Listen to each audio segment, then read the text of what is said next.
Hi, I recently read over the submissions for assignment number 3, and found them very interesting. Firstly, I really like to ask that everyone should read everyone else's responses. There's a lot to learn from all of them. That's why it's being done on the Google Doc so everyone can see each other's. Um, if you haven't done it, please do it. And if you didn't do it, certainly you should read others for ideas. I saw two interesting patterns that I wanted to highlight. The first is that a lot of people, after encountering a difficult topic that was difficult to teach in a classroom, are considering that maybe to skip it next time.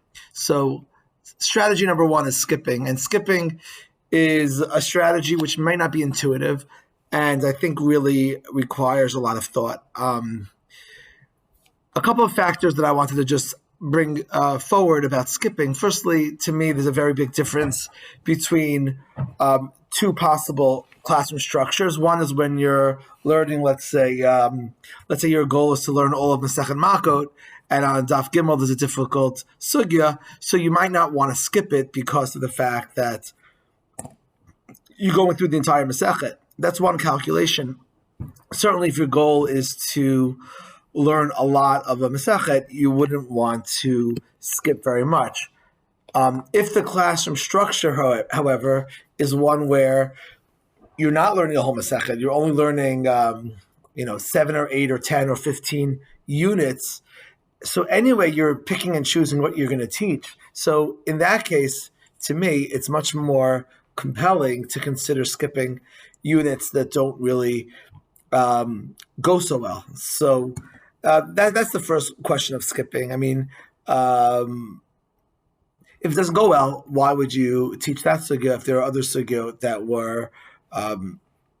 went better in the classroom, that were interesting and engaging and comprehensible to the students in the classroom?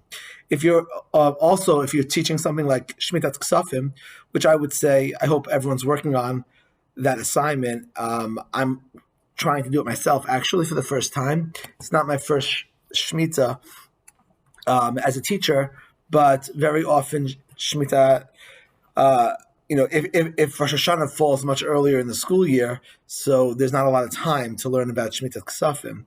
But this year, where we have the entire September before Rosh Hashanah, it seems like an opportunity to learn a unit about Shemitah Ksafim, which is going to occur on Rosh Hashanah, this coming year.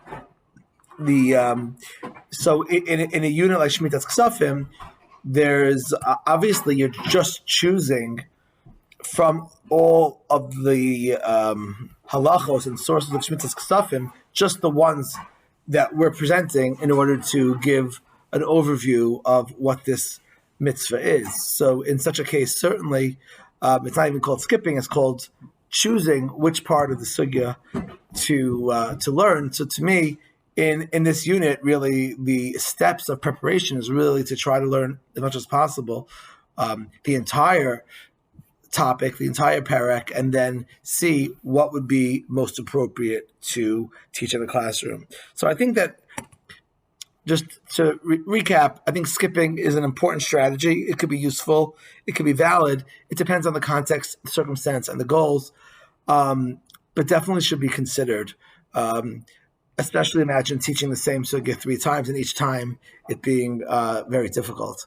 The second strategy that I saw recurring is sort of, maybe we can call it over clarifying. Like, you might come into the class and the intention is to read the text, and then the student should see the ambiguities and then see how the Mefarshim deal with them, and sort of learn it in a organic way, which is intuitive.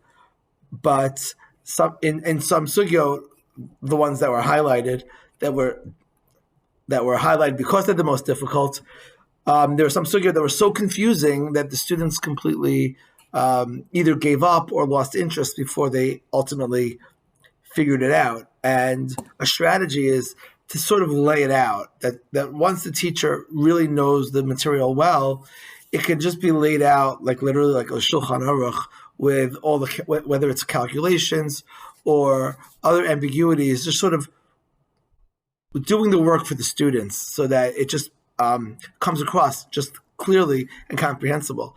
And here also, again, it's like counterintuitive because we want the students to go through that learning process, but we see that if it's overly confusing, we might lose their entire focus and interest level before they really get to the end of the story. So therefore, I think it is a good strategy to see where it's necessary to, maybe we'll call it, over clarify, overly break it down, lay it out in clear, whether it's a worksheet or a calculation.